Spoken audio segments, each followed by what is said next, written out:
Assalamualaikum warahmatullahi wabarakatuh. Di sini saya akan kembali mereview materi hukum administrasi negara, yaitu tentang analisa terhadap Permendikbud nomor 30. Saya sangat mendukung adanya Permendikbud 30 tentang pencegahan kekerasan seksual demi lingkungan akademik yang lebih baik di kampus.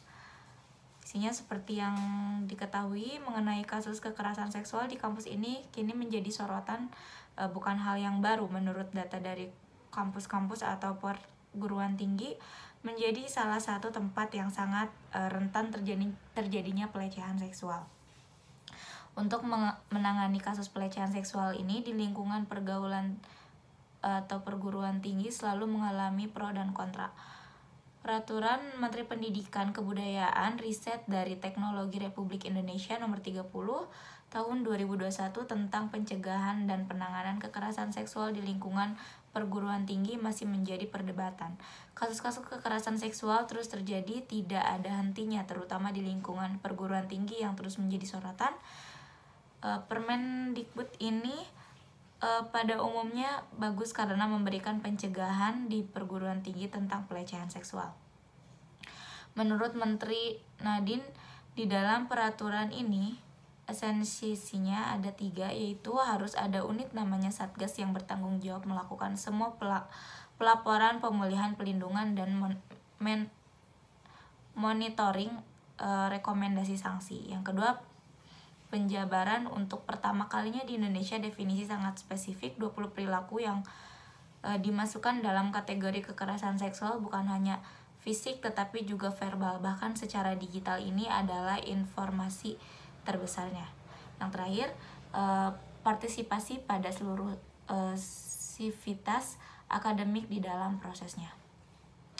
Menurut kami rasa para penentang peraturan terhadap kekerasan seksual mengalami miskonsepsi terhadap penggunaan definisi kata persetujuan dalam proses legislasi kejahatan seksual dan kekerasan terhadap perempuan.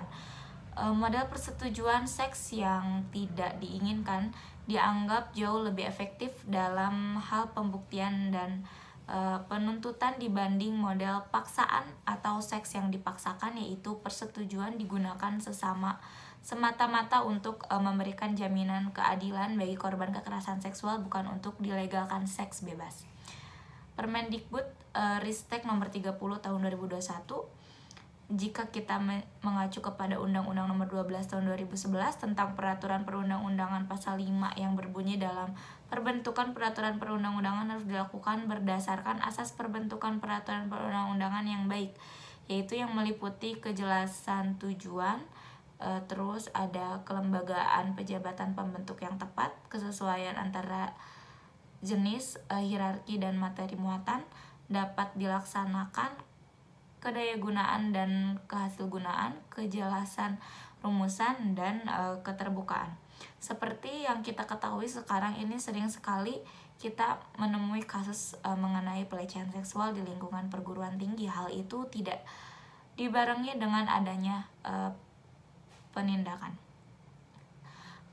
Pelecehan atau pencegahan dan ataupun upaya untuk menyelesaikan pengelolaan tersebut, seharusnya kita sebagai warga negara kita pantas untuk prihatin atas kasus yang sedang marak terjadi di lingkungan perguruan tinggi ini, yang seharusnya di lingkungan perguruan tinggi dapat dijadikan tempat yang aman dan tenang dalam menimba ilmu, malah dijadikan suatu tempat untuk dilakukannya suatu tindakan yang tidak seharusnya terjadi malah terjadi. Sesungguhnya dengan hadirnya suatu peraturan materi nomor 30 tahun 2011 ini untuk mencegah dalam melindungi mahasiswa, dosen maupun karyawan dari kekerasan seksual ini menunjukkan bahwa kehadiran Permenbuk itu betul-betul sangat dibutuhkan untuk memastikan agar korban dapat dilindungi dan juga bisa memastikan agar kasus serupa tidak terjadi di lingkungan sekitar. Terima kasih. Wassalamualaikum warahmatullahi wabarakatuh.